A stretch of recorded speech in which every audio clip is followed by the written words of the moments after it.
વિસાવદર તાલુકાના ઝાંઝેસર ગામે 5000 વર્ષ પુરાણું શિવાલય શિવ ભક્તોનું આસ્થાનું પ્રતીક બન્યું છે।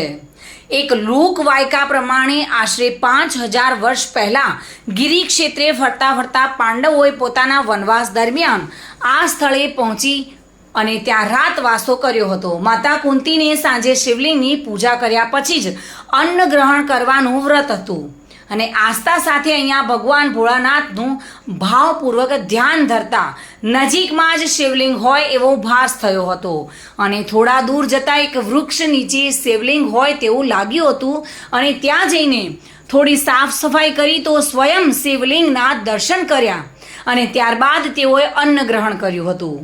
કુદરતી સૌંદર્યથી ભરપૂર સ્થાન આજે પણ વનરાજી વૃક્ષો ખળખળ વહેતી ઝાંઝેરી નદી અને તેના કિનારે આ ઝાંઝનાથ મહાદેવ બિરાજમાન છે। ઝાંઝનાથ મહાદેવ મંદિરે ઝાંઝેસર મોટા ભલગામ જેતલવડ કાંકશિયાળા ઘોડાસણ જાંબુડા સુડાવડ કડાડા સહિતના ગામોના ભાવિકો પૂર્ણ શ્રદ્ધા સાથે સેવા ભક્તિ ભાવથી દાદા ઝાંઝનાથ મહાદેવની કૃપા પ્રાપ્ત કરી ધન્યતા અનુભવે છે। આ સુંદર જગ્યામાં સેવા પૂજા વ્યવસ્થા જાળવવા માટે મહંત વિજયગીરી ભાનુગીરી દીપડિયા લગભગ 10 પેઢીથી જગ્યાની સેવા પૂજા કરે છે। અહીં આશરે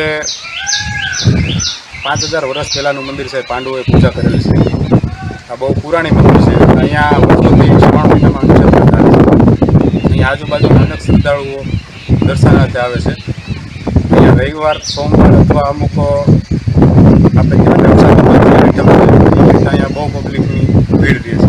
આ જગ્યા વર્ષો પુરાણી છે અને અહીંયા અમારી અંદાજે માનો ને કે વિજયગીરી ભનુગીરી હું એના મહંત તરીકે અહીંયા સેવા આપું છું અને અહીંયા આજુબાજુના ગામના માનો ભલગામ જાંબુડા કુબા ઢેબર આ બધા લોકો અહીંયા સેવા આપવા આવે છે। આખો શ્રાવણ મહિનો નક્ષત્ર ચાલે છે અને અહીંયા બાજુમાં નદી છે। અહીંયા નાવા ધોવાની મજા આવે છે। બધા માણસો અહીંયા નાવા ધોવા આવે છે, આનંદ કરવા આવે છે।